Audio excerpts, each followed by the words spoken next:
You wake up. Before your eyes fully open, your hand is already reaching for your phone. Not because something important happened, not because you're expecting a message, just because. And somewhere in the back of your mind, you already know this feeling, that hollow pull, that restless need for something, without knowing what that something even is. That's not a personality flaw. That's not laziness.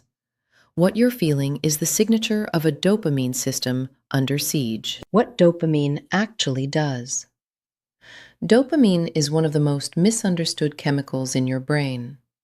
Most people think it's the pleasure chemical, the reward you feel after something good happens. But that's not quite right. Dopamine isn't about pleasure. It's about anticipation. It fires before the reward. It's the chemical of maybe, of what if, of just one more. It evolved to push you toward food, connection, survival. And for hundreds of thousands of years, it worked perfectly. The world gave your brain just enough stimulation to keep it hungry, but not overwhelmed. Then came the 21st century, and everything changed. How modern apps hijack your brain. Your phone delivers a dopamine hit every 8 to 12 seconds.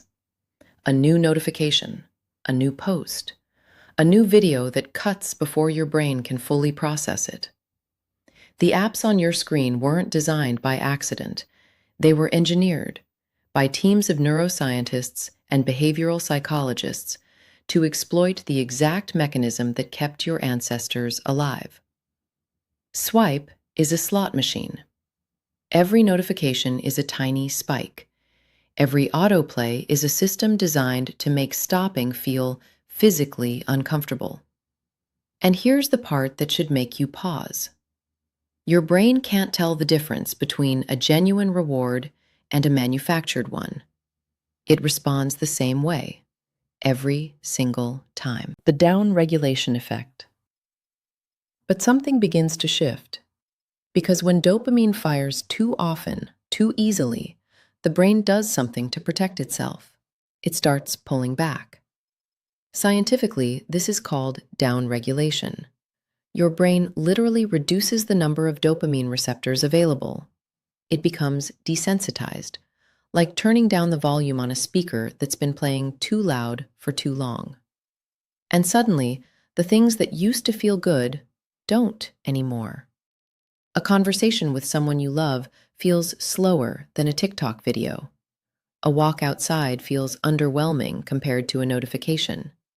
A meal, a real warm meal, barely registers. This is emotional numbness. And it's not depression in the clinical sense. It's your brain quietly telling you it's been pushed past its natural threshold. Attention span collapse. The attention span research is genuinely alarming. Not because humans are becoming stupid, but because the human brain was never designed to process this volume of information at this speed. In an environment of constant rapid stimulation, your prefrontal cortex, the part of your brain responsible for focus, decision-making, patience, begins to lose its grip. Deep work becomes painful. Long conversations feel like effort. Reading more than 3 paragraphs triggers a reflex to open another app. And the most disturbing part? You don't feel it happening. It's gradual, invisible, like water slowly changing temperature. The restless cycle. What this creates is a life that feels perpetually restless. You're not bored, you're overstimulated. And paradoxically, overstimulation feels exactly like boredom. So you scroll more, watch more, consume more, searching for a hit that satisfies, but the threshold keeps rising. What worked yesterday needs more today. This cycle generates something researchers call mental fatigue without rest. Your brain is exhausted, not from doing meaningful things, but from processing an endless stream of microstimulation that never truly nourishes it. You feel tired, but you can't sleep. You feel empty, but you can't stop scrolling. You want to feel motivated, but motivation requires dopamine, and your system is running on fumes. Can the brain recover? The good news, and there genuinely is good news, is that the brain is not permanently damaged by this. Neuroplasticity is real, and recovery doesn't require suffering. It requires something far simpler and far harder at the same time: deliberate stillness. When you allow your brain extended windows without manufactured stimulation, even 20-30 minutes, something quiet begins to happen. Receptor sensitivity slowly returns. The threshold begins to lower. Real life starts to feel real again.